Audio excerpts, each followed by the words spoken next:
بكت عيني على ذنبي وما لاقيت من كربي। আসসালামু আলাইকুম ওরহমতুল্লাহি ওয়া বারাকাতুহু। আলহামদুলিল্লাহ সুম্মা আলহামদুলিল্লাহ। সমস্ত কৃতজ্ঞতা জানাই আল্লাহ সুবহানাহু ওয়া তাআলাকে আমাদের দেয়া তার প্রত্যেকটি নিয়ামতের জন্য, সেসব নিয়ামতের জন্যও যেগুলো আমরা চিনতে পারি আর যেগুলো চিনতে পারিনি। কারণ আসল কথা তো হলো এই যে আল্লাহ তাআলা আমাদেরকে তার অগণিত নিয়ামতের মধ্যে নিমজ্জিত করে রেখেছেন। আর আমরা দোয়া করি আল্লাহ সুবহানাহু ওয়া তাআলার কাছে আমাদের হেদায়েত দিন, আমাদের মাধ্যমে অন্যদের হেদায়েত দান করুন, আমাদের সমস্ত ত্রুটিগুলো ক্ষমা করুন, আমাদের পাপগুলো ঢেকে রাখুন। আর আমরা আল্লাহ সুবহানাহু ওয়া তাআলার কাছে চাই নিখুঁত ঈমান, আন্তরিক ইখলাস, কবুল হয় এমন নেক আমল এবং কবুল হওয়া দোয়া। আল্লাহ আজ্জা ওয়া জাল্লার কাছে আমরা আরও দোয়া করি উপকারী জ্ঞানের জন্য। হে আল্লাহ, আমাদের ঈমান বিশুদ্ধ করে দিন আর আমাদের মুত্তাকিদের অন্তর্ভুক্ত করুন। আলহামদুলিল্লাহ, আজ আমরা নতুন এক সিরিজ শুরু করতে যাচ্ছি। আলহামদুলিল্লাহ, এর আগেও আরও কয়েকটি সিরিজ শেষ করার পর এখন আমরা এই বিষয়ে সর্বশেষ সিরিজ শুরু করতে যাচ্ছি ইনশাআল্লাহ। আপনাদের যদি মনে থাকে, এর আগে যখন আমি এই বিষয়ে আলোচনা করেছিলাম তখন বলেছিলাম যে উদ্দেশ্য হলো শেষ সময়ের সম্পূর্ণ সফর নিয়ে আলোচনা করা। তার মধ্যে কিয়ামতের আলামত নিয়ে আমরা গত বছর আলোচনা শেষ করেছি। এরপর আমরা বারজাখের আলোচনা করেছি, সেটা মূলত হলো মৃত্যু আর কিয়ামতের মধ্যবর্তী সময়টা। বারজাখ নিয়ে আমরা 10 পর্বে আলোচনা করেছিলাম। এরপর বিচার দিবস নিয়ে পুরো একটি সম্পূর্ণ লেকচার সিরিজ করেছিলাম। খুব বিস্তারিতভাবে আলোচনা করেছিলাম বিচার দিবসের বিভিন্ন দিক, বিভিন্ন মাকাম নিয়ে। সেটা ছিল 3 নম্বর। এরপর 4 নম্বরে আমরা জাহান্নাম আর জাহান্নামের বিস্তারিত আলোচনা নিয়ে সিরিজ করেছিলাম। এখন অবশেষে এই লেকচার সিরিজের 5ম অংশটি শুরু করছি। আমাদের যাত্রা এখানে এত দূর এসে পৌঁছেছে আলহামদুলিল্লাহ। প্রায় 1.5 বছর হতে চলল যে আমরা এই সিরিজ শুরু করেছিলাম। আলহামদুলিল্লাহ, এখন আমরা সিরিজের শেষ অংশে পৌঁছে গেছি। শুধু আল্লাহ জানেন এই অংশে কতগুলো পর্ব থাকবে। আর আজকের এই সিরিজটি বিভিন্ন দিক থেকে বাকিগুলোর চাইতে বেশি দরকারি আর মজার হবে। কারণ দিন শেষে এটাই তো আমাদের উদ্দেশ্য, আমাদের চাওয়া পাওয়া, অন্তিম গন্তব্য তো এটাই। যা করছি সব তো এই জান্নাত অর্জনের জন্যই করছি, সব ঘুরে ফিরে এই উদ্দেশ্যেই করা। এজন্যই আমাদের পৃথিবীতে পাঠানো হয়েছে এবং এটাই আমাদের চূড়ান্ত চাওয়া পাওয়া। জান্নাতই আমাদের শেষ গন্তব্য, কারণ আল্লাহ সুবহানাহু ওয়া তাআলা তো আমাদের সকলকে জান্নাতের ওয়াদা দিয়েছেন। আমাদের নবী সাল্লাল্লাহু আলাইহি ওয়াসাল্লাম জান্নাতের প্রচুর বর্ণনা দিয়েছেন এবং পবিত্র কোরআনেও একাধিকবার জান্নাতের আলোচনা এসেছে। বুখারী ও মুসলিমে একটি হাদিস বর্ণিত এসেছে, এটা হলো হাদিসে কুদসি। এটি কিন্তু সবচাইতে উচ্চমানের হাদিস, কারণ বিশুদ্ধতার দিক থেকে বুখারী ও মুসলিম সবচেয়ে সহিহ। আবার হাদিসে কুদসি হলো সম্মানের দিক থেকে সবচেয়ে উপরে। হাদিসে কুদসি হলো সেসব হাদিস যা রাসূল সাল্লাল্লাহু আলাইহি ওয়াসাল্লাম নিজে আল্লাহ সুবহানাহু ওয়া তাআলা হতে বর্ণনা করেছেন। তাই আপনি যখন দেখবেন একটি হাদিসে কুদসি বুখারী ও মুসলিমে বর্ণিত আছে, তবে আপনি আসলে মানবজাতির সবচেয়ে বরকতময় এবং মূল্যবান হাদিস দেখছেন।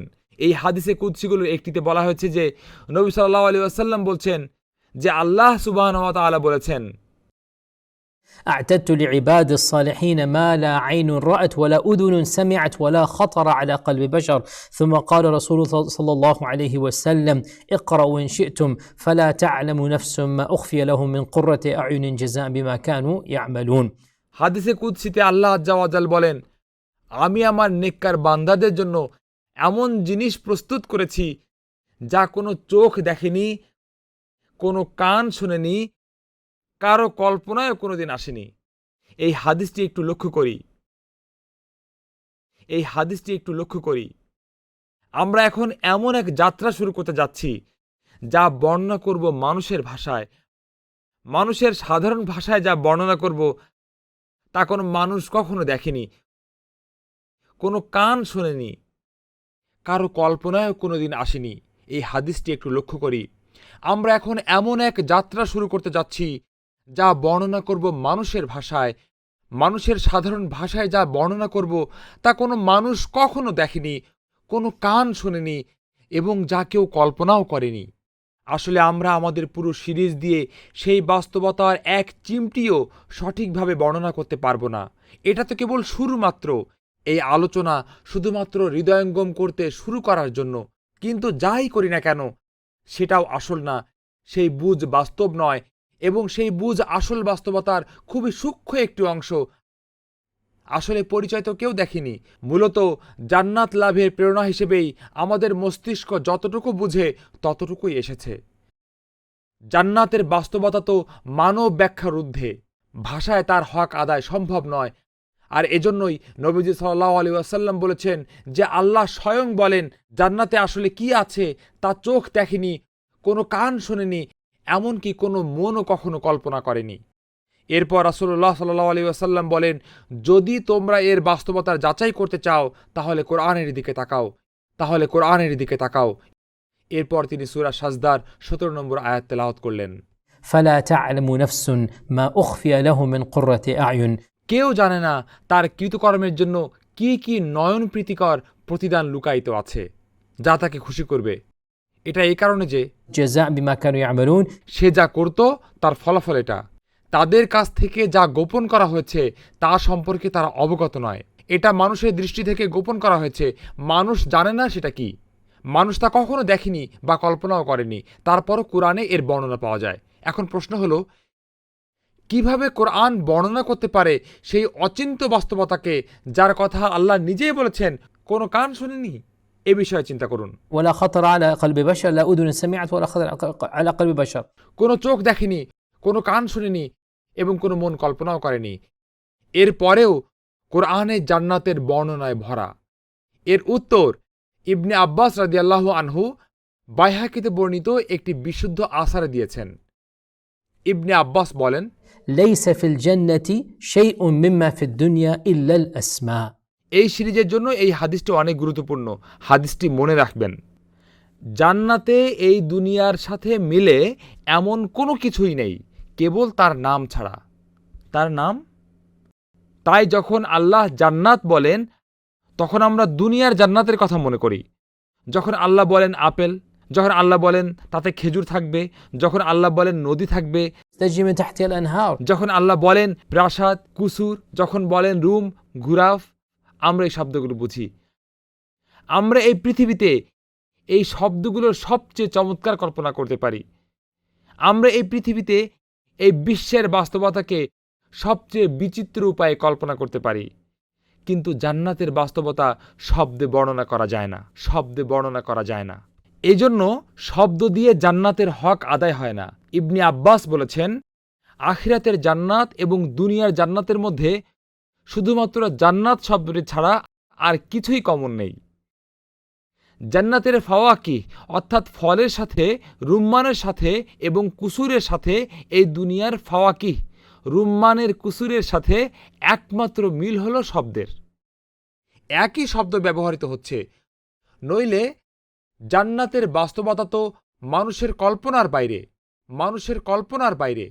তাই আল্লাহ যে বর্ণনায় দিচ্ছেন না কেন, যে শব্দই ব্যবহার করছেন না কেন, বুঝে নিন যে আপনার কল্পনা শুধুমাত্র এই পৃথিবী পর্যন্তই। কোরআনে জান্নাত সম্পর্কে আল্লাহ যা বলেছেন তার বাস্তব উপলব্ধি দুনিয়াতে কখনোই পাবেন না। শুধুমাত্র সেখানে প্রবেশের পরই সেই হাকিকত বুঝতে পারবেন। বরং আমাদের নবী সাল্লাল্লাহু আলাইহি ওয়াসাল্লাম বলেছেন যে তোমাদের কারো চাবুক যতটুকু স্থান নেয়। আপনারা চাবুক চেনেন না? যেটা দিয়ে পশু প্রাণীদের নিয়ন্ত্রণ করা হয়, তাই না? ছোট্ট একটা জিনিস মাত্র। ঠিক এই ছোট্ট একটু স্থান, অল্প একটু জায়গা, সে যুগে চাবুকের মতো ছোট্ট একটা বস্তু ব্যবহার করত তারা। প্রাণীদের চাবুক মেরে নিয়ন্ত্রণ করত, সেটাকে শাসন করতে বা আরও দ্রুত চালাতে এইভাবে করা জরুরি ছিল। তিনি বলছেন জান্নাতের ভেতর এই অল্প একটু জায়গা দুনিয়ার সমস্ত নিয়ামত, সমস্ত কিছু থেকে বেশি দামি। এই দুনিয়ার সমস্ত সম্পদের কথা চিন্তা করুন তো, এই দুনিয়ার সমস্ত আনন্দ সুখের কথা ভাবুন, সবচাইতে সুন্দর পর্যটন স্থানের কথা চিন্তা করুন। এই দুনিয়ার সমস্ত সম্পদ, টাকা পয়সা, পৃথিবীতে যা কিছু আছে সব কিছু, আমাদের নবী সাল্লাল্লাহু আলাইহি ওয়াসাল্লাম বলছেন আপনার হাতে সেই ছোট্ট চাবুক যতটুকু স্থান নেয়, জান্নাতের ততটুকু স্থানও এই পৃথিবীর সমস্ত কিছু সৃষ্টির সমস্ত কিছুর চাইতে দামি। সেটার সামনে সব কিছুই মূল্যহীন। এবার তবে চিন্তা করুন তো সেই জাহানের বাস্তবতাটা কেমন হবে। আর এজন্যই ভাই ও বোনেরা আমরা এই সিরিজ শুরু করছি। এই সিরিজ শুরু করতে করতে বলে দিচ্ছি যে আমরা শুধু শব্দগুলোই উচ্চারণ করছি, কিন্তু সেগুলোর বাস্তবতা আমাদের ধারণার অতীত, কল্পনার বাইরে। আর জেনে নিন ইনশাআল্লাহ জান্নাতে প্রবেশের আগ পর্যন্ত এমন কিছুই নেই যার দ্বারা আপনি তার হাকিকত বুঝতে পারবেন। তাই এখানে যা কিছুই আছে এগুলোই আপনার কল্পনার ভিত্তি হিসেবে নিয়ে নিন। কারণ আমাদের দৌড় শুধু কল্পনা পর্যন্তই।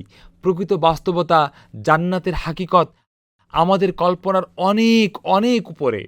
আমরা এই দুনিয়াতে যা কিছুই করি সবই তো সেটা পাবার উদ্দেশ্যেই। এখানে নবীজি সাল্লাল্লাহু আলাইহি ওয়াসাল্লামের খুবই সুন্দর একটি হাদিস মনে পড়ে গেল। আবু দাউদ সহ অন্যান্যরা বর্ণনা করেছেন, একদিন এক বেদুইন এলো নবী সাল্লাল্লাহু আলাইহি ওয়াসাল্লামের সাথে দেখা করতে। নবীজি তাকে নামাজ পড়তে দেখে খেয়াল করলেন। তারপর তাকে জিজ্ঞেস করলেন, আচ্ছা আমাকে বলুন তো, আপনি কি পড়েন? নামাজে কি পড়েন আপনি? সালাতে কি কি পড়ার অভ্যাস? দোয়ার মধ্যে আপনি কি বলেন? সেই লোক বলল, আমি তো শুধু শাহাদা পড়ি, আশহাদু আল্লা ইলাহা ইল্লাল্লাহ। না, ভুল হলো, এটা তো তাশাহুদ। আমি তাশাহুদ পড়ি। এরপর তাশাহুদ পড়ে শেষ করার পর আল্লাহর কাছে জান্নাত চাই আর জাহান্নাম থেকে তার কাছে পানাহ চাই। এই বেচারে বেদুইন, সে তো ইসলামে নতুন এসেছে, এখনও বলতে গেলে কিছুই মুখস্থ করতে পারেনি। তাই নিরীহভাবে বলে বসল যে, দেখুন আমি বিড়বিড়গুলো জানি না, আমি এখনও বিড়বিড়গুলো মুখস্থ করিনি। এটাকে আরবিতে বলে দান্দানা। আমি এখনও বিড়বিড়গুলো মুখস্থ করিনি। আপনারা তো জানেন যে দোয়া করার সময় মুখের নাড়াচাড়া দেখে মনে হচ্ছে কিছু একটা ফিসফিস করছে, বিড়বিড়ি করে কিছু বলছে, কিন্তু কি বলছে সেটা বলতে পারবেন না। তো সেভাবেই বেদুইন বলে দিল যে, আমি আপনার দানদানা বুঝতে পারি না, আমি আপনার ফিসফিসগুলো মুখস্থ করিনি, কিংবা মুয়াজ ইবনে জাবালের ফিসফিসও জানি না। মুয়াজ সবচেয়ে পরিচিত একজন সাহাবী তখন। এতে নবী সাল্লাল্লাহু আলাইহি সাল্লাম খানিক হেসে বললেন, حولها ندندن আমরা যত ফিসফিস করি, যত গুনগুন করে জিকির করি, সমস্ত দোয়া সবকিছু তুমি যা বললে মূলত সেগুলোই। সেই বেদুইনের দোয়া কি ছিল? হে আল্লাহ, আমি আপনার কাছে জান্নাত চাই, আপনার কাছে জাহান্নামের আগুন হতে পানাহ চাই। এটাই আমাদের অন্তিম লক্ষ্য, বাকি সবই গৌণ। আল্লাহ কোরআনে বলেন, فمن زحزح عن النار وأدخل الجنة فقد فاز যে ব্যক্তিকে জাহান্নামের আগুন হতে রক্ষা করা হলো এবং জান্নাতে দাখিল করা হলো, অবশ্যই সে ব্যক্তি সফলকাম হলো। বাকি সবই অপ্রাসঙ্গিক। চূড়ান্ত লক্ষ্য জান্নাত। যদি আমরা সেখানে যেতে পারি জাহান্নাম থেকে নিজেদের বাঁচিয়ে, তাহলে আলহামদুলিল্লাহ, কোনো কিছু মূল্যহীন হলো না। আর এ কারণে নবী সাল্লাল্লাহু আলাইহি ওয়াসাল্লাম হেসে বললেন, হাওলাহা নুদান্দিনু, সব কিছু একে ঘিরেই। আমরা যা যা বলছি মূলত এই দুয়াই করছি।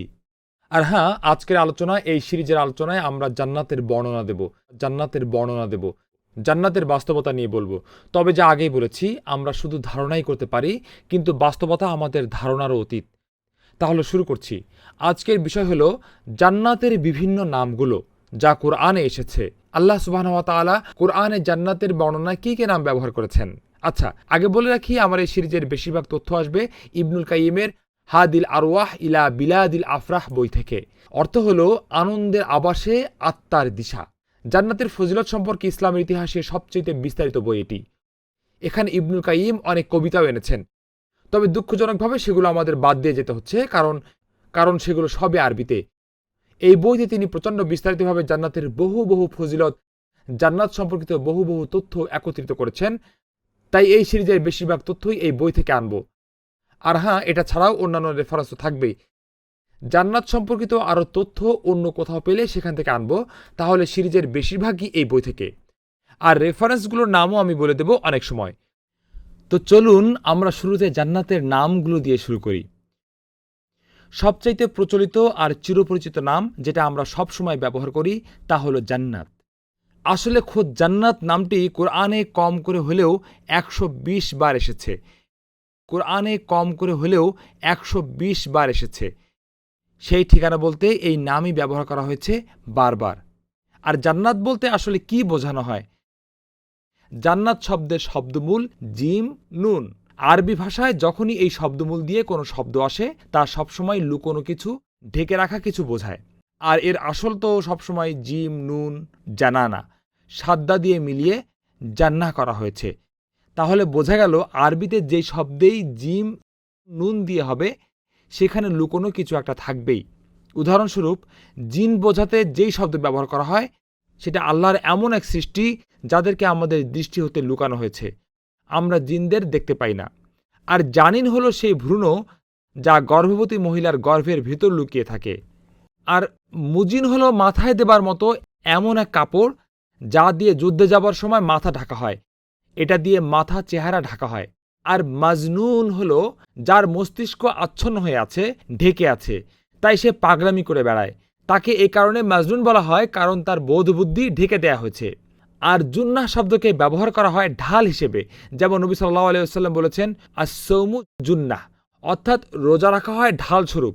তাহলে জুন্নাহ হলো ঢাল, যার পেছনে আপনি নিজেকে লুকিয়ে রাখতে পারবেন। জান্নাহ শব্দের মানে হলো যা কিছু ঢেকে রাখা হয়েছে। জিম নুন জান্নাহ, জিম নুন তা দিয়ে নয়, কিন্তু আমরা জানতে পারবো এটা পরে। তাহলে জান্নাহ হলো জিম নুন নুন দিয়ে, আর জান্নাহ হলো মানুষের দৃষ্টি থেকে ঢেকে রাখতে একটি বাগান। তাই যা কিছু সুন্দর, সুস্বাদু, যা সবুজ আর যেটাকে ঢেকে রাখা হয়েছে সেটাকেই জান্নাত বলা হয়েছে। তাই সংজ্ঞা অনুযায়ী জান্নাহ অর্থ খুবই সুন্দর এক বাগান যা সমস্ত চোখ হতে ঢেকে রাখা হয়েছে। এটা আপনারই বাগান, অন্য কেউ এটাতে অনুপ্রবেশ করতে পারবে না, শুধুই এবং শুধুই আপনার নিজের জন্য। এটাই হলো জান্নাহ। তাহলে জান্নাহ শব্দটি কোরআনের ভেতর সবচেয়ে কমন একটি শব্দ। 120 বারেরও বেশি সংখ্যক বার এই শব্দটি এসেছে। জান্নাত বোঝাতে আল্লাহ সুবহানাহু ওয়া তাআলা আর যে নাম ব্যবহার করেছেন তা হলো দারুস সালাম। দারুস সালাম এই নামটি দুবার এসেছে। প্রথমবার এসেছে সূরা ইউনুসে, আয়াত নম্বর 25-এ আল্লাহ বলেন, ওয়াল্লাহু ইয়াদউ ইলা দারিস সালাম। আল্লাহ দারুস সালামের দিকে ডাকছেন। সূরা আনআমের 127 নম্বর আয়াতে আল্লাহ বলছেন, লাহুম দারুস সালামি ইনদা রাব্বিহিম। তারা তাদের রবের সান্নিধ্যে অথবা তাদের রবের উপস্থিতিতে দারুস সালাম পাবে। তাহলে দারুস সালাম, দারুস সালাম কি? দারুস সালাম, এখানে দার শব্দের অর্থ আবাস, বাসস্থান, যেখানে আপনি বসবাস করেন। আর সালাম মানে তো জানেনই, শান্তির পরম স্থান সালাম। এখানে কোনো ক্ষতি হবে না সালাম, কোনো মন্দ কিছু নেই সালাম, কোনো কষ্ট নেই, কোনো ব্যথা নেই সালাম, শান্তি ছাড়া আর কিছু নেই। সালামের অর্থ হলো এমনটাই। তাহলে সালামের এই বাসস্থানে আপনাকে কখনোই দুঃখ পেতে হবে না, কোনো মন খারাপ হবে না, কোনো দুশ্চিন্তা, দুর্দশা কিছুই হবে না আপনার। ধারণা করতে পারছেন? এই পৃথিবীতে কি একটা দিনও কল্পনা করতে পারবেন যেদিন আমাদের কোনো না কোনো দুশ্চিন্তা করতে হয় না, কোনো সমস্যায় জর্জরিত হতে হয় না? হয় শারীরিক কষ্ট পেতে হয়, নইলে মানসিক কষ্ট। কোনো ধরনের চিন্তা ভাবনা ছাড়া, দুশ্চিন্তা ছাড়া এই পৃথিবীতে একটা দিনও কাটানো সম্ভব না। কিছু না কিছু মাথায় থাকেই, কারণ এটা তো সালামের আবাস নয়। কিন্তু জান্নাতে কোনো দুশ্চিন্তা নেই, দুঃখ নেই। তাই আল্লাহ তাআলা বলেন, লা খাউফুন আলাইহিম ওয়া লা হুম ইয়াহজানুন। তারা ওখানে ভয় পাবে না, কোনো দুশ্চিন্তাও থাকবে না। আল্লাহ সুবহানাহু ওয়া তাআলা বলেন, যখন মানুষ জান্নাতে প্রবেশ করবে তারা বলবে, আলহামদুলিল্লাহিল্লাযী আযহাবা আন্নাল হাযান। আমরা আল্লাহকে ধন্যবাদ জানাই, যিনি আমাদের সমস্ত দুশ্চিন্তা দূর করেছেন। দারুস সালামের মানুষজনের কখনোই কোনো কিছু নিয়ে চিন্তা করতে হবে না, চূড়ান্ত শান্তি। এজন্য একে দারুস সালাম বলা হয়। আর দারুস সালাম বলতে এটাও বোঝা যায় যে ওখানে মানুষ একে অপরকে সালামের সম্ভাষণ জানাবে। আর এটা কোরআনেও আছে যে যখন মানুষ জান্নাতে প্রবেশ করবে তারা যেখানেই যাবে সেখানেই সালাম শুনবে। সেখানে তারা ফেরেশতাদের দেখবে, ফেরেশতারা তাদের বলবে, সালামুন আলাইকুম বিমা সালামুন আলাইকুম তিবতুম। আপনাদের উপর শান্তি বর্ষিত হোক, আপনারা যেন শান্তিতে থাকেন। সালামুন আলাইকুম তিবতুম। আর তাই ফেরেশতাগণ তাদেরকে সালাম জানাবেন, আর জান্নাতের অধিবাসীগণও তাদেরকে সালাম জানাবেন। আর সবচাইতে গুরুত্বপূর্ণ বিষয় হলো আল্লাহ স্বয়ং তাদেরকে সালাম জানাবেন। সালামুন কাওলাম মির রাব্বির রহিম। সালামুন কাওলাম মির রাব্বির রহিম।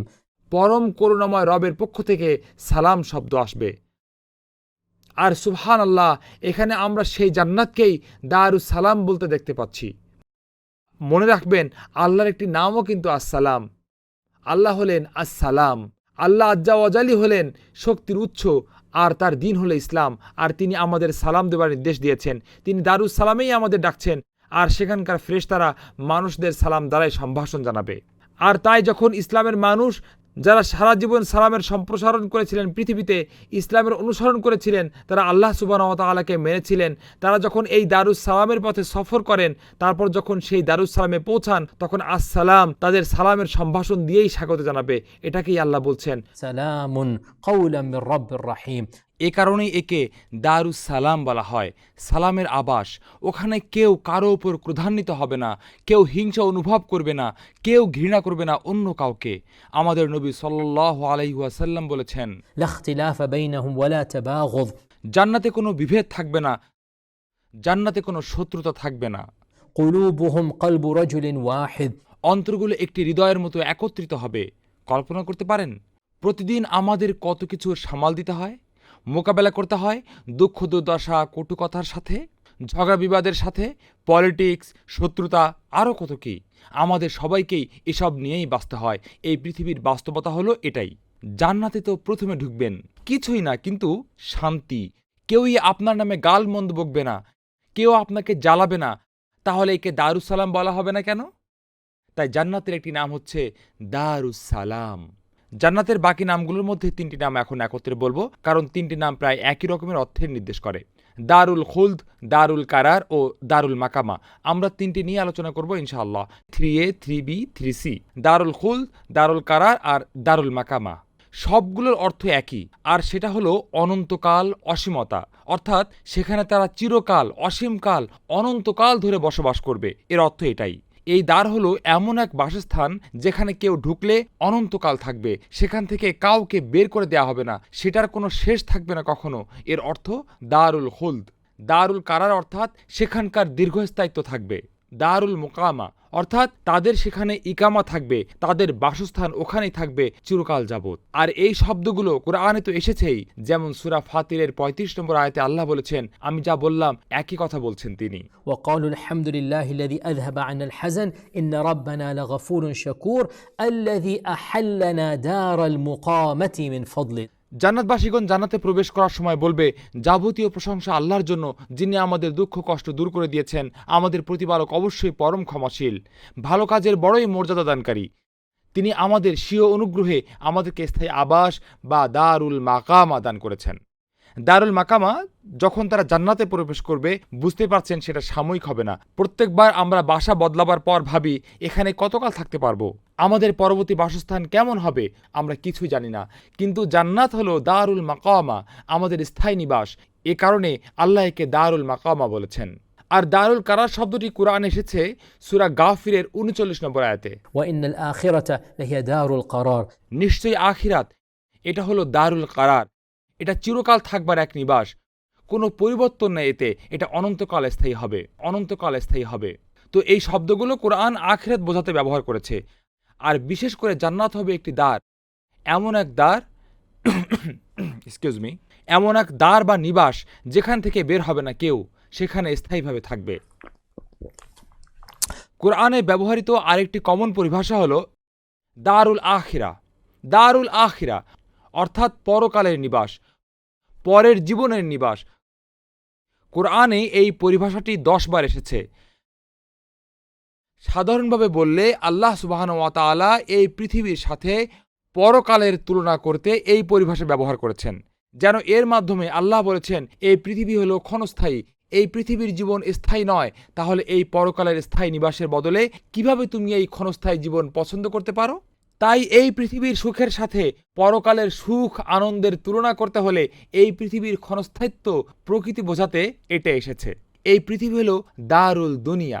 দুনিয়া অর্থ কাছে ধারে, দুনিয়া মানেই এখানেই, আর আখিরা আসবে তারপর, আর সেটা হবে চিরস্থায়ী। তাই আল্লাহ সুবহানাহু ওয়া তাআলা আখিরাতকে তুলনা করেন অনেকটা এভাবে, যেমন ধরুন আপনি কোনো সফরে বের হয়েছেন, কোনো বাসে উঠেছেন বা কোনো কারে।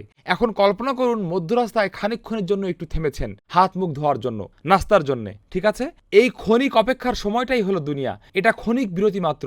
আপনি জানেন আপনার গন্তব্য ভিন্ন, আপনার শেষ গন্তব্য অন্য স্থানে। তাহলে কি এই অস্থায়ী বিশ্রামের জায়গায় আপনি বিশাল বড় দালান বানাবেন? অথচ আপনি জানেন আপনি এখানে শুধু 10 মিনিট কাটাবেন, একটু খাবেন, গ্যাস ভরবেন, ফ্রেশ হবেন, আবার রওনা দেবেন। তাহলে আপনার সমস্ত টাকা পয়সা সম্পদ এখানে খরচ করবেন কখন? নাকি বলবেন আগে আমার চূড়ান্ত গন্তব্যে পৌঁছে নেই, তারপর ইনশাআল্লাহ ওখানে বিশাল বড় বাড়ি বানাবো। এজন্য একে বলা হয় দারুল আখিরা, অন্তিম গন্তব্য। এখানেই আমাদের সবাইকেই যেতে হবে। তাই কোরআনে 10-12-এরও বেশি আল্লাহ সুবহানাহু ওয়া তাআলা পরকাল আর জান্নাতকে দারুল আখিরা বলেছেন। উদাহরণ হলো মুসা আলাইহিস সালামের জাতির মধ্যে সবচেয়ে ধনী ব্যক্তি কারুনের কথা বলতে গিয়ে আল্লাহ বলেন, تلك الدار الآخرة نجعلها للذين لا يريدون علوا في الأرض ولا فسادا। কারুনের উদাহরণ টেনে আল্লাহ আমাদের জানান দিচ্ছেন যে কারুন যেভাবে এই দুনিয়ায় গড়েছিল, সম্পদের পাহাড় করেছিল, তার চাইতে আমাদের আখিরাতের দিকে বেশি মনোনিবেশ করা উচিত। এই পৃথিবীর সম্পদের তুলনায় আমাদের আখিরাতের সম্পদের প্রতি বেশি আগ্রহী হওয়া উচিত। আল্লাহ বলেন, আমরা সেটা তাদেরকে দেব যারা এই পৃথিবীতে অহংকারীভাবে চলাফেরা করে না, তারা চায় না এই পৃথিবীতে কোনো অমঙ্গল ঘটাতে। অন্য যে প্রসঙ্গে আল্লাহ দারুল আখিরাতের কথা বলেছেন তা হলো রাসূল সাল্লাল্লাহু আলাইহি ওয়াসাল্লামের স্ত্রীগণ। সিরা পড়লে জানতে পারবেন একটা সময় মুসলিম বাজারে প্রচুর সম্পদ আসছিল, আর এটা তো মানবিক প্রকৃতি যে তারা জীবনযাত্রার মান উন্নত করবার চেষ্টা করবেই। তো আমাদের মাগণ উম্মাহাতুল মুমিনিনরাও একটু ভালো থাকার আবদার করেছিলেন, এতে কোনোই সমস্যা নেই, এটা চাওয়াতে কোনো ক্ষতি নেই। তারা নবীজি সাল্লাল্লাহু আলাইহি ওয়াসাল্লামের কাছে একটু উন্নত জীবন চেয়েছিলেন, কিন্তু নবীজি সাল্লাল্লাহু আলাইহি ওয়াসাল্লাম আরাম আয়েশের জীবন চাননি। তাই তিনি তাদেরকে বললেন, এটা কুরআনের সূরা আহজাবে এসেছে যে আল্লাহ তাদের দুটো জিনিসের মধ্যে পছন্দ করতে বললেন, তোমরা যদি এই দুনিয়া চাও তবে আসো, তোমরা যা চাও সবই দেব, এরপর তোমাদের ছেড়ে দেব। এরপর আল্লাহ বললেন, وإن كنتن تردن الله ورسوله والدار الآخرة। খেয়াল করে দেখুন, আবারও এখানে এই দুনিয়া বনাম পরকালের বিষয় চলে আসছে। এই দুনিয়া চিরস্থায়ী নয়, এটা শেষ গন্তব্য নয়। তাই আল্লাহ নবীজি সাল্লাল্লাহু আলাইহি ওয়াসাল্লামের স্ত্রীদের বলছেন, তোমরা যদি আল্লাহ তার রাসূল ও অন্তিম নিবাস পেতে চাও তবে নিশ্চয়ই তোমাদের জন্য কল্পনাতীত পুরস্কার প্রস্তুত করে রেখেছি। আবারও দারুল আখিরা আল্লাহ কোরআনে আবার বলছেন, للذين أحسنوا الحسنى that للذين أحسنوا في هذه الدنيا حسنة ولدار الآخرة خير। যারা এই দুনিয়ায় সৎকর্ম করে তাদের জন্য এই দুনিয়াতে আছে কল্যাণ। এরপর আল্লাহ বলছেন, আর দারুল আখিরা মানে পরকালের ঘর তো এই পৃথিবী থেকে উত্তম। আবারও দেখুন, আল্লাহ আজ্জা ওয়া জাল দারুল আখিরা পরিভাষাটি ব্যবহার করে বারবার করে আমাদের মনে করিয়ে দিচ্ছেন যে এই দুনিয়া স্বল্প সময়ের, এটা অন্তিম গন্তব্য নয়। তাই তিনি বারবার আমাদের তাগাদা দিচ্ছেন যেন নিজেরাই নিজেদের খোঁজ নেই। এই ক্ষণস্থায়ী জীবনের জন্য কেন পুরোটা জীবন কাটিয়ে দিচ্ছ? কেন চিরস্থায়ী জীবনের জন্য আগে থেকেই বন্দোবস্ত করে রাখছো না? সেই মহাকালের জীবন পরে আসবে, কিন্তু সেটাই হবে অন্তিম গন্তব্য। তাই একে বলা হচ্ছে দারুল আখিরা। জান্নাত বোঝাতে কোরআনে আরেকটি পরিভাষা এসেছে, তার নাম হলো জান্নাতুল মাওয়া। জান্নাতুল মাওয়া, আমরা তো জান্নাত শব্দের অর্থ আগে আলোচনা করে এসেছি, এর অর্থ কি ইত্যাদি। আর মাওয়া অর্থ হলো কোথাও সুরক্ষা ও নিরাপত্তা খুঁজে পাওয়া, আরামের কোনো স্থানে অবসর গ্রহণ করা। তবে মাওয়া শব্দটি কিন্তু সব সময় শান্তি অবসর অর্থে ব্যবহার হয় না, কারণ কখনো কখনো মাওয়া ব্যঙ্গাত্মক অর্থে আরামের উল্টো কিছু বোঝাতেও ব্যবহার করা হয়। আর আল্লাহ এই মাওয়া শব্দটিকে কোরআনের ভিতর ব্যঙ্গাত্মকভাবে জাহান্নাম বোঝাতেও ব্যবহার করেছেন। তিনি বলেন, সেটা কি মন্দ এক মাওয়া? কিন্তু যখন জান্নাতুল মাওয়া একসাথে আসে তখন সেটা ইতিবাচক অর্থে বোঝা যায়, কারণ জান্নাহ আর মাওয়া দুটোই ইতিবাচক, তাই অর্থটাও ইতিবাচক হয়। কুরআনে বেশ কয়েকবার জান্নাতুল মাওয়া এসেছে। একবার এসেছে সূরা নাজিয়াতের আয়াত 40-এ, وأما من خاف مقام ربه ونهى النفس عن الهوى فإن الجنة هي المأوى। আর যে লোক তার প্রতিপালকের সামনে দাঁড়ানোকে ভয় করেছিল এবং নিজেকে কামনা বাসনা থেকে নিবৃত রেখেছিল, নিশ্চয় জান্নাতই হবে তার মাওয়া বা আবাসস্থল। আর আমরা তো বলেছি যে মাওয়া হলো নিরাপত্তা বা আরামের জায়গা। এখানেই আপনি যাবেন, সেটাই হবে শেষ অবসর। সেই অবসরের স্থানে গিয়েই আরাম আয়েশ পাবেন আপনি, এটাই জান্নাতুল মাওয়া।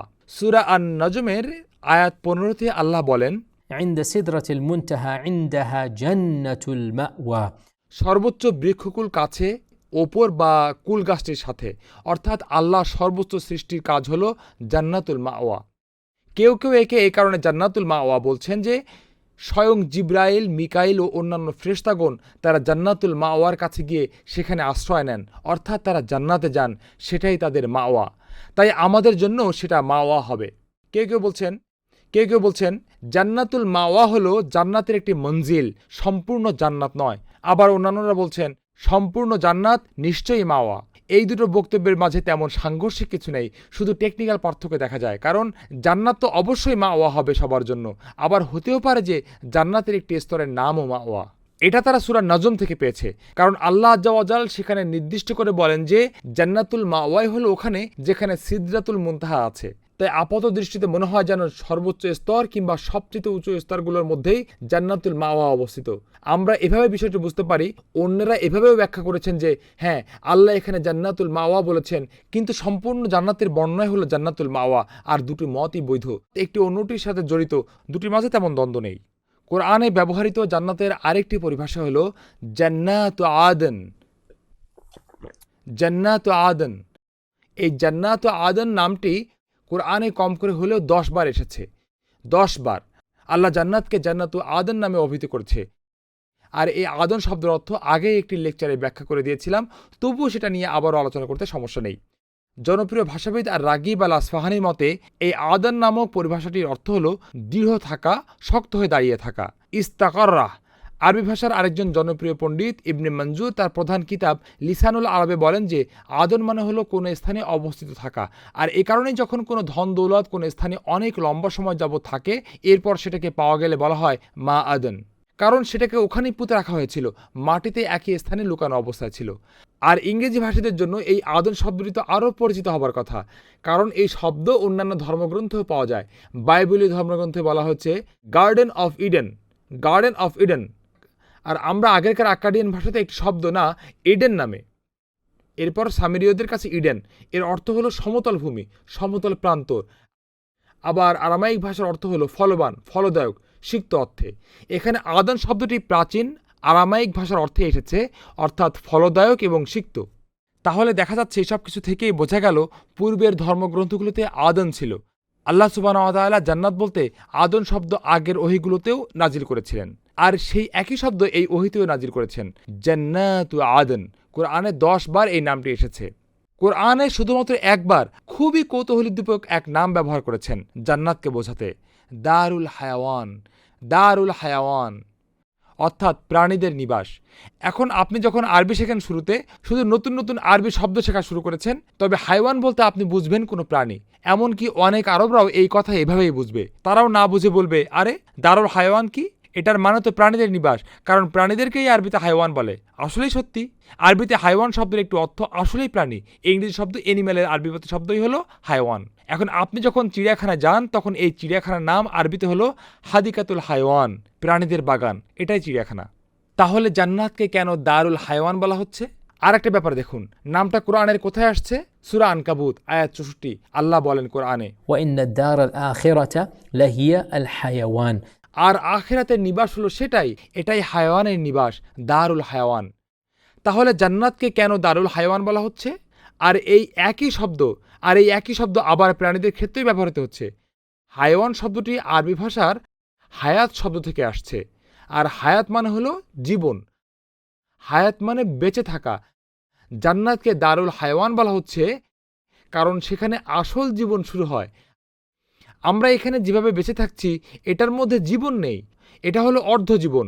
আমরা খাই, পান করি, ঘুমাই, এরপর মারা যাই, এটাই মানুষের জীবন চক্র। জান্নাতে আমাদের খাওয়া দাওয়া করতে হবে না, শুধুমাত্র আনন্দের জন্য সুখের বশে কেউ খাওয়া দাওয়া করবে। আমরা জান্নাতে ঘুমাবো না, আমাদের শরীরকে এভাবে বানিয়ে দেওয়া হবে। জান্নাতে কোনো মৃত্যু নেই, সেটাই হচ্ছে চূড়ান্ত গন্তব্য। আমরা জান্নাতে জাগ্রত হব, জান্নাতে পূর্ণ জীবন থাকবে। তাই প্রিয় ভাই ও বোনেরা, এই দুনিয়া জীবনের দুনিয়া নয়, এই দুনিয়া হলো অর্ধ জীবনের দুনিয়া, পূর্ণ জীবনের নয়। আর এ কারণেই হায়াওয়ান শব্দটি এসেছে জান্নাত বোঝাতে। এর কারণ হলো সেখানেই হচ্ছে জীবন, আসল জীবন, পূর্ণ জীবন। এখন প্রাণীদের হায়াওয়ান বলা হয় কারণ তাদের জীবন আছে, প্রাণ আছে, কিন্তু ওটা শুধু আরেকটি শব্দ মাত্র, এখানে সেই অর্থ করা হচ্ছে না। যখন আল্লাহ বলছেন দারুল হায়াওয়ান, তখন এর মানে হচ্ছে এই জান্নাতের জীবন হলো চূড়ান্ত জীবনের এমন এক জীবন, যেই জীবনের মতো আর কোনো জীবন নেই, এটাই আসল জীবন। এ কারণে একে দারুল হায়াওয়ান বলা হয়। তাই জান্নাতের এই চূড়ান্ত জীবনই আমাদের খোঁজা উচিত সবসময়। আমরা যে এখন বেঁচে আছি, আমাদের এই জীবন দিয়ে আমরা জীবনের আসল মিষ্টতা উপভোগ করতে পারবো না, এটা শুধু পরকালেই, পরজীবনেই পারবো। এ কারণেই আল্লাহ একে আসল জীবনের নিবাস বলছেন। জান্নাত বোঝাতে যেই পরিভাষা ব্যবহার করা হয়েছে তার মধ্যে আরেকটি হলো জান্নাতুল ফিরদাউস। বেশ ইন্টারেস্টিং নাম এটা, কারণ এই নামটিও অন্যান্য ভাষাগুলোর সাথে গিয়ে মেলে। ইংরেজিতে একে কগনিট বলা হয়। এই কগনিট অর্থ হলো এমন সমগোত্রীয় ভাষা যেগুলোর মূল একই। আপনি যদি জেনে থাকেন যে ভাষা কিভাবে কাজ করে, তাহলে বুঝতে পারবেন বিষয়টা। কোরআনও এমন কিছু একটা দিকে ইশারা করে যে সব ভাষা আসলে একে অপরের সাথে সম্পৃক্ত। আসল কথা হলো পৃথিবীর সমস্ত ভাষাই আসলে একটি মৌলিক ভাষা হতে এসেছে। প্রত্যেকটি ভাষা অন্য আরেকটি ভাষার সাথে প্রত্যক্ষ অথবা পরোক্ষভাবে সংযুক্ত। আমরা সেগুলোর পেছন দিকে লক্ষ্য করলে হয়তো বুঝতে পারবো, যখন সমাজগুলো আলাদা হতে শুরু করলো, মানুষ বিভিন্ন সংস্কৃতিতে আলাদা হয়ে গেল, ভাষাও ভাগ হতে হতে নতুন ভাষায় পরিণত হলো, দেখবেন একাধিক ভাষা মিলে একটি আদি ভাষার কাছে গিয়ে মিলিত হয়েছে। আবার সেই আদি ভাষাগুলো একটি মৌলিক ভাষার কাছে গিয়ে মিলিত হয়েছে, অথচ সে ভাষা আমরা আজ চিনিই না। কিন্তু এটাই হলো সেই মূল আদম আর হাওয়া আলাইহিমুস সালামের ভাষা, আমাদের আদি পিতামাতা আদম আর হাওয়া। আমি যা বলতে চাচ্ছি তা হলো, যদি কোরআনের ভিতর কোনো শব্দ পান যেটা অন্য ভাষা থেকে এসেছে, বুঝতে পারবেন এর কারণ হলো সব ভাষায় আসলে একে অপরের সাথে সম্পৃক্ত। আর এখানে খুবই সহজ একটা ব্যাপার হলো এই যে ফিরদাউস নামটা, এই নামের খুব কাছাকাছি শব্দ কিন্তু ইংরেজি শব্দ প্যারাডাইস, ফেরদাউস, প্যারাডাইস। ভাষার মধ্যে ফা আর পা দুটো উচ্চারণের মধ্যে বেশ সহজের অদলবদল হয়ে থাকে। আপনারা তো জানেন কিছু ভাষায় পা উচ্চারণটি নেই, তারা প উচ্চারণ করে না।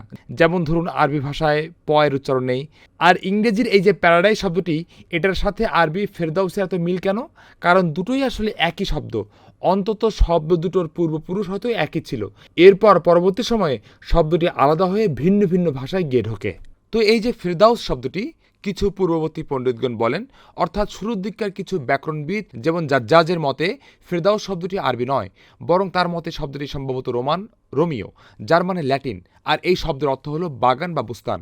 আর জাজ্জাজের ব্যাপার হলো সে সময়ে এর চাইতে ভালোভাবে জানা হয়তো তার পক্ষে সম্ভব ছিল না, এজন্য তাকে মাফ করে দেওয়া যেতেই পারে, কারণ শব্দটা মোটে ল্যাটিন বা রোমীয় নয়। হ্যাঁ, ল্যাটিন ভাষায় প্যারাডাইসিস নামক শব্দ আছে ঠিক, যা থেকে প্যারাডাইস শব্দ আমরা পাই, আমরা ফেরদাউস শব্দও পাই, কিন্তু এর মূল পেতে হলে আরও পেছনের দিকে তাকাতে হবে। গ্রিকদের আছে প্যারাডিওসিস, প্রাচীন ইংলিশে প্যারাডাইজ, আরও পেছনে গেলে প্রাচীন ইরানীয় তথা অভিস্থান ভাষায় পাওয়া যায় প্যারাডিওসিয়া। আর এই প্যারাডিওসিয়া বা পায়রা মানে হলো ঘেরাও করা, ডিউসিয়া মানে দেয়াল। তাহলে আবার দেখা যাচ্ছে ফেরদাউস শব্দটি মানে জান্নাতি হচ্ছে, তবে ভিন্ন কগনিটে, ভিন্ন ভাষায়। দেয়াল দিয়ে ঘেরাওকৃত মানে যা দেয়াল দিয়ে লুকিয়ে রাখা হয়েছে, এটা পায়রা শব্দের অর্থ, মানে গোল। ডিওসিয়া মানে দেয়াল। কিন্তু আমরা এই কগনিট নিয়ে পড়ে থাকবো না, কারণ আল্লাহ যখন কোরআনে কোনো পরিভাষা ব্যবহার করেন, এটা তারপর হতে সেই কোরআনিক অর্থই নির্দেশ করবে। কগনিট সেটা আগে যাই থাকুক না কেন, অন্য ভাষায় সে শব্দ পাওয়া যাক বা নাই যাক, আমাদের প্রয়োজন নেই। ভাষাবিদে সেটা লাগতে পারে, আমরা অন্যান্য উপকার হয়তো পেলেও পেতে পারি, তবে আমাদের কাজ হলো কোরআনের ব্যবহার। আর কোরআন একে জান্নাত অর্থেই ব্যবহার করে, আর হাদিস বলে যে এটা হলো জান্নাতের সর্বোচ্চ স্তর।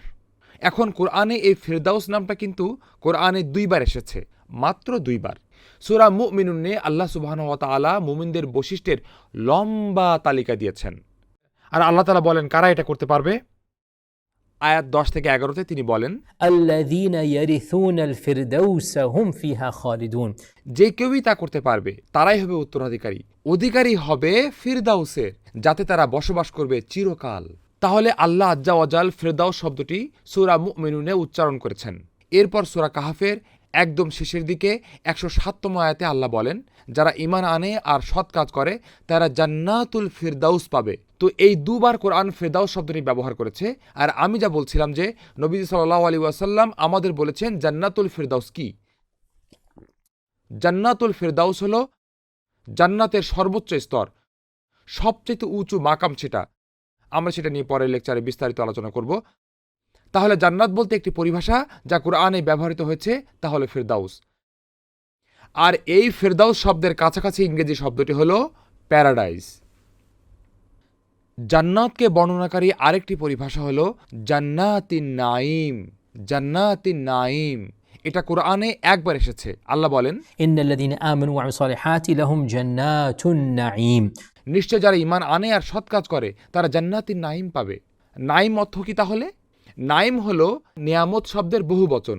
নিয়ামত হলো প্রত্যেক পবিত্র ফজিলত, রহমত, আনন্দ, খুশির জিনিস। আপনাকে খুশি করে দেয় এমন প্রত্যেকটি ভালো জিনিসই হলো নিয়ামত। আপনি যা চান, যা পেলে খুশি হন, সবই হলো নি'মা বা নিয়ামত। প্রত্যেক পবিত্র আনন্দই হলো নি'মা, নিয়ামত। আর নাঈম হলো সমস্ত আনন্দ খুশির মূল উৎস। প্রত্যেক নিয়ামত বা নি'মা হলো নাঈম। প্রতিটি আশীর্বাদ, প্রতিটি সুখ, সব কিছু আপনি যা চান সেটাই নাঈম। আল্লাহ এটাকে বলছেন জান্নাতিন নাঈম, অর্থাৎ জান্নাত হলো আপনার যত ধরনের আনন্দ খুশি সব কিছুই এই জান্নাতে পাবেন। এজন্য একে বলা হচ্ছে জান্নাতিন নাঈম, কারণ এটা ক্রমাগত আনন্দ, ব্যাপক খুশি ও সুখের উৎস। এ কারণে এটা নাঈম, জান্নাতিন নাঈম। জান্নাতে সকল প্রকারের নিয়ামত থাকবে চিরকালের জন্য, সবার জন্য। আপনার প্রতিটা পবিত্র চাওয়া, খায়েশ, ইচ্ছা সেই জান্নাতিন নাঈমে থাকবে। কোরআনে আল্লাহ সুবহানাহু ওয়া তাআলা জান্নাত বোঝাতে আর যে নাম ব্যবহার করেছেন তার মধ্যে আছে মাকাম, মাকামিন আমিন। আর এই নামটি কোরআনে এসেছে শুধুমাত্র একবার। আল্লাহ সূরা দুখানের 15 নম্বর আয়াতে বলেন, ইন্নাল মুত্তাকিনা ফি মাকামিন আমিন, অর্থাৎ তাকওয়াশীল মানুষরা মাকামিন আমিনে থাকবে, তাকওয়াবানরা মাকামিন আমিনে থাকবে। মাকাম অর্থ স্থান, মাকাম অর্থ স্তর। মাকাম মানে আপনি যেখানে থাকবেন, যেখানে যাবেন, আপনার আকামা। আর এখানে আমিন শব্দের অর্থ হলো শান্তি। এর মানে সেখানে দুশ্চিন্তা থাকবে না, কোনো কষ্ট থাকবে না, কোনো যুদ্ধ থাকবে না, জান্নাতে কোনো ক্ষুধা থাকবে না, কোনো দুর্ভিক্ষ থাকবে না, গরিব থাকবে না, কোনো অনুশোচনা থাকবে না। যেমন ধরুন রাসূল সাল্লাল্লাহু আলাইহি ওয়াসাল্লাম বলেছেন লা তাবাগু, সেখানে কোনো বুগদ থাকবে না, কোনো হিংসা বিদ্বেষ থাকবে না, আপনাকে কষ্ট দেবে এমন কিছুই সেখানে থাকবে না। আর তাই মাকামিন আমিন বলা হচ্ছে একে। এদিক থেকে এটা কিন্তু দারুস সালামের নামের সাথে মিল আছে। অর্থাৎ মাকামিন আমিন আর দারুস সালাম দুটোর নামই প্রায় কাছাকাছি, অনেকটাই একই রকম। আর এটা কোরআনে শুধুমাত্র একবার এসেছে সূরা দুখানে। আল্লাহ তাআলা 51 নম্বর আয়াতে বলেন ইন্নাল মুত্তাকিনা ফি মাকামিন আমিন, অর্থাৎ তাকওয়াবানরা মাকামিন আমিনে নিরাপদ এবং সুরক্ষিত থাকবে। আর তাই তো আমাদের লক্ষ্য হলো এটাই, ইনশাআল্লাহ তাআলা যেন আমরা এমন স্থানে যেতে পারি যেখানে কোনো ভয় নেই, দুঃখ নেই। আর এই জন্যই তো আমরা বলি যখন আমরা জান্নাতে প্রবেশ করব সেখানে কোনো হুজন থাকবে না, কারণ যেখানে হুজন থাকে সেখানে দুশ্চিন্তা থাকে, সেটা কখনো মাকামিন আমিন হতে পারে না। আপনি যদি দুশ্চিন্তা করেন, যদি কোনো কিছু নিয়ে ভয় পান, তবে আপনি মাকামিন আমিনে নেই। তাই জান্নাতকে, বেহেশতকে জান্নাত হতে হলে, সেটাকে মাকামিন আমিন হতে হলে সমস্ত দুঃখ দুশ্চিন্তা সব কিছুকে দূর হতে হবে। জান্নাতি মানুষের এসব থাকতে পারবে না। আর চিন্তা করুন কি অসাধারণ নিয়ামত এটা, সুবহানাল্লাহ। আমরা তো দুঃখ দুশ্চিন্তা ছাড়া জীবন কল্পনাই করতে পারি না, টেনশন ছাড়া তো আমাদের জীবনই হয় না। অথচ জান্নাত এমন এক জায়গা যেখানে কোনো টেনশন নেই, স্ট্রেস নেই। এজন্য একে মাকামিন আমিন বলা হয়। জান্নাত বর্ণনা করতে কোরআনে বর্ণিত আরেকটি শব্দ হলো দারুল মুত্তাকিন। দারুল মুত্তাকিন, দারুল মুত্তাকিন, আল্লাহ এই শব্দটি ব্যবহার করেছেন জান্নাতকে বোঝাতে। আর এটা কোরআনে এসেছে সূরা আন-নাহলের 30 নম্বর আয়াতে। আল্লাহ বলেন ওয়ালা নি'মা দারু আল মুত্তাকিন, আখিরাতের আবাস আরো উৎকৃষ্ট আর মুত্তাকিনদের আবাসস্থল কত উত্তম। আর সুবহানাল্লাহ, এখান থেকে আমরা জান্নাতি মানুষদের আরেকটি সুন্দর বৈশিষ্ট্য দেখতে পাচ্ছি। বুঝতে পারলেন? আমরা কিন্তু সবসময় ভালো উত্তম প্রতিবেশীর মাঝে থাকতে চাই। কেউই চায় না এমন কোনো প্রতিবেশীর পাশে থাকতে যে তার ক্ষতি করবে, যে তার সাথে সমস্যার সৃষ্টি করবে, ঝামেলা করবে, খুব মন্দ প্রতিবেশী হয়ে থাকবে। আর এমন কিছু কখনোই পছন্দ করি না। এমন অভিজ্ঞতা যাদেরই আছে আপনারা জানেন এটা আপনার দিনটা নষ্ট করে দেয়। আর আল্লাহ বলছেন জান্নাতের ভিতর সবাই মুত্তাকিন হবে, জান্নাতের ভিতর সবাই হবে পরহেজগার, খুব ভালো মানুষ। আপনাদের তাদের ক্ষতি নিয়ে কোনো দুশ্চিন্তাই করতে হবে না। কেউ আপনাকে কষ্ট দেবে না, ক্ষতি করবে না, জ্বালাবে না, গীবত করবে না, মন্দ কথা বলবে না। সেখানে কোনো চগুলখুরি নেই, নামিমা নেই, গীবত নেই, কেউই মন্দ কথা বলবে না। সুবহানাল্লাহ, কল্পনা করতে পারেন? কেউই জান্নাতে আপনাকে মনে কষ্ট দেবে না, কারণ সেখানে সবাই মুত্তাকিন হিসেবে থাকবে। তাহলে জান্নাতের এই নিবাসের মানে আপনার তাকওয়ার দ্বারা আপনি এখানে ঢুকতে পারবেন। আর একবার প্রবেশ করে গেলে আপনি তাকওয়াবান লোকদের মাঝেই থাকবেন। তাই দারাল মুত্তাকিন, আপনি এখানে দুটো অর্থ নিতে পারেন। 1 নাম্বার, সেখানে যেতে হলে আপনার তাকওয়া থাকতে হবে। 2 নাম্বার, একবার সেখানে ঢুকে গেলে আপনার পুরো সমাজ হবে তাকওয়ার সমাজ। আর এটাই কিন্তু বোঝা যায়, কারণ নইলে এমন স্থান দারাস সালাম, দারাল আমান কিভাবে হবে? কিভাবে তাহলে জান্নাত সুখের, স্বাচ্ছন্দ্যের, শান্তির, নিরাপত্তার স্থান হবে যদি সবাই নিরাপদ না হয়? কোরআনে আল্লাহ সুবহানাহু ওয়া তাআলা জান্নাত বোঝাতে আর যে নাম ব্যবহার করেছেন তার মধ্যে আছে হুসনা। তাহলে জান্নাত হলো হুসনা। আর কোরআনে এটা অন্তত একবার উল্লেখ করা হয়েছে। সূরা ইউনূসের 26 নম্বর আয়াতে আল্লাহ বলেন লিল্লাযীনা আহসানু আল হুসনা ওয়া জিয়াদা, যারা ভালো কাজ করে তারা হুসনা পাবে, তারা হুসনার চাইতেও অনেক বেশি পাবে। তাহলে হুসনা কি? এর মানে কি? হুসনা শব্দের অর্থ হলো উৎকর্ষ। আল হুসনা মানে উৎকর্ষের চাইতেও আরো বেশি উৎকর্ষ। আল হুসনা হলো আরবিতে ভালোর সুপারলেটিভ ডিগ্রি। ইংরেজিতে বললে হয় মোস্ট বেস্টেস্ট অথবা বেস্ট অব দ্য বেস্ট। তাহলে আল্লাহ জান্নাতকে বলছেন আল হুসনা, অর্থ জান্নাতের চাইতে উত্তম আর কিছুই নেই, কিছুই নেই। এটাই হলো আল হুসনা। আল হুসনার সাথে কোনো কিছুর তুলনাই চলে না। আপনি যা কিছু চান সেখানে পাবেন, যা কিছু চান সেখানে পাবেন, আর সেটার সবচাইতে উত্তম অবস্থা হিসেবেই পাবেন। অস্তিত্বের সবচাইতে সুন্দরতম অবস্থায় তা পাবেন। আল হুসনা হলো পরিপূর্ণতার জগৎ। আল হুসনা মানে এটাই। আল হুসনা হলো শ্রেষ্ঠত্বের নিবাস। যা কিছু অস্তিত্বের যোগ্য আর পবিত্র তা আল হুসনায় নিখুঁতভাবে পাওয়া যাবে। আর এজন্য আল্লাহকে আল হুসনা বলেছেন। শেষ যেই নাম নিয়ে আলোচনা করব সেটা করার আগে বলে নেই, আমরা যদি বিশেষণ থেকে জান্নাতের নাম বের করার চেষ্টা করি তাহলে আরও অনেক বেশি নাম পাবো। আমরা চেষ্টা করছি বা আমি চেষ্টা করছি যেন প্রত্যেকটি বিশেষ্যকে একত্র করতে। আবার এখানে কিছু গ্রে এরিয়াও আছে যে কোরআনে বর্ণিত প্রত্যেকটি বিশেষণকে কি এক একটা নাম রাখা হবে, কারণ কেউ কোরআন পড়লে আরও কিছু শব্দ খুঁজে পেতে পারেন। আমি বিস্তারিতভাবে লিস্ট করার চেষ্টা করছি। আমি যথাসম্ভব চেষ্টা করেছি বিশেষ ধরনের নামগুলোকে একত্র করতে, কিন্তু বর্ণনামূলক নামগুলোর ক্ষেত্রে বলতে পারি সেখানে কিছুটা আবছায়া আছে, সেখানে কেউ কম বেশি করতে পারে। আর এটা হলো আজকের জন্য আমাদের শেষ নাম। আল্লাহ যেসব নাম বলেছেন জান্নাত বোঝাতে, সেগুলোর মধ্যে একটি হলো মাকআদি সিদকিন, আর এটা আল্লাহ কোরআনে একবার এনেছেন সূরা কামারের 54 আর 55-তে। আল্লাহ বলেন, ইন্নাল মুত্তাকিনা ফি জান্নাতিন ওয়া নাহর, মুত্তাকিরা থাকবে বাগান আর নাহরের মাঝে, ঝর্ণাধারার মাঝে, বাগান আর ঝর্ণাধারার মাঝে। তারা থাকবে সিদকের স্থানে। এখানে সিদক মানে সত্য, সততা, অর্থাৎ পরহেজগারিতা, সত্যবাদিতা, আন্তরিকতার স্থানে। এসব কিছুর মানেই এখানে সিদক। মাকআদ মানে হলো বিশ্রামের স্থান, কারণ মাকআদ মানে বসা, কোথাও বসা। মাকআদ মানে যেখানে আপনি বিশ্রাম নেন। তাহলে জান্নাহ হলো বিশ্রামের স্থান, সিদকের স্থান। কিভাবে আর কেন জান্নাতকে মাকআদি সিদকিন বলা হবে? আমাদের আলেমগণ এটা নিয়ে অনেক কিছু বলেছেন। প্রথমত হলো এটা মাকআদি সিদকিন এ কারণে যে আল্লাহ এটা বলেছেন আর এটাই সত্য বলে প্রমাণিত হয়েছে। এটাই সত্যের নিবাস, কারণ আল্লাহ যা কিছু জান্নাত সম্পর্কে বলেছেন সব কিছুই সত্যি। মাকআদি সিদকিন, নবী সাল্লাল্লাহু আলাইহি ওয়াসাল্লাম যাই বলেছেন সবই সত্য, এবং তাই এটি সত্যের আবাস। কারণ কোরআন ও সুন্নাতে জান্নাতের সমস্ত বর্ণনাই আমাদের কাছে সত্য বলে প্রমাণিত হবে। তাই এটা মাকআদি সিদকিন। এটাকে মাকআদি সিদকিন বলার আরেকটা কারণ হলো যে এর ওপর যারা ঈমান এনেছে, এই মাকআদের ওপর যারা বিশ্বাস করেছে, তারাই এই মাকআদ দেখতে পাবে। অন্য ভাষায় বলতে গেলে এটা হলো সত্যের ওপর আমাদের বিশ্বাসেরই প্রতিভাস। আমরা তো এর ওপরই বিশ্বাস করেছি, তাই আমরা এটা দেখতে পাবো। আমরা এটা বিশ্বাস করেছি, আল্লাহর উপর আমাদের সিদক ছিল। সাদাকাল্লাহু ওয়া সাদাকা রাসূলুহু, আমরা সত্যকে মেনে নিয়েছি। আল্লাহ ও তার রাসূল সাল্লাল্লাহু আলাইহি ওয়াসাল্লাম যা কিছুই বলেছেন সবই মেনে নিয়েছি, শাহাদা দিয়েছি, তাই আমরা এটা দেখতে পাবো। তাই একে বলে মাকআদি সিদকিন। যখন আমরা নিজ চোখে দেখে যাচাই করব, সত্যায়ন করব, আমাদের দোয়া ও ওয়াদা যখন সত্য প্রমাণিত হবে, তখন এই মাকআদি সিদকিনের দ্বিতীয় অর্থ প্রকাশ হবে। মাকআদি সিদকিনের আরেকটি অর্থ বের করা যায়, আর তা হলো একে মাকআদি সিদকিন বলা হয় কারণ শুধুমাত্র যারা সিদকের লোক, যারা সিদ্দিকিন, যারা দুনিয়াতে সাদিক হিসেবে ছিল, তারাই সেখানে যেতে পারবে। যারা লা ইলাহা ইল্লাল্লাহ বলেছিল, অন্তর থেকে সত্যায়ন করেছিল, যেসব মানুষ তা অনুযায়ী চলেছিল আন্তরিকতার সাথে, যারা সত্য আর সততার সাথে জীবনযাপন করেছিল, তারা মিথ্যে আর মন্দ পরিহার করেছিল, তারাই এখানে যাবে। তাহলে দেখা যাচ্ছে শুধুমাত্র সিদকের মানুষ, ধার্মিকতা ও ধর্মপরায়ণ মানুষ, তারাই জান্নাতে সেই স্থানে প্রবেশ করতে পারবেন। এ কারণে একে বলে মাকআদি সিদকিন। শুধুমাত্র সিদকের মানুষরাই মাকআদি সিদকিনে প্রবেশ করতে পারবে। তাহলে এখন পর্যন্ত তিনটি অর্থ হলো। আপনি বলতে পারবেন তাহলে জান্নাতকে কেন মাকআদি সিদকিন বলা হয়? 1 নম্বর, কারণ আল্লাহ জান্নাত সম্পর্কে যা কিছু বলেছেন সবই সত্য, তাই এটা মাকআদি সিদকিন।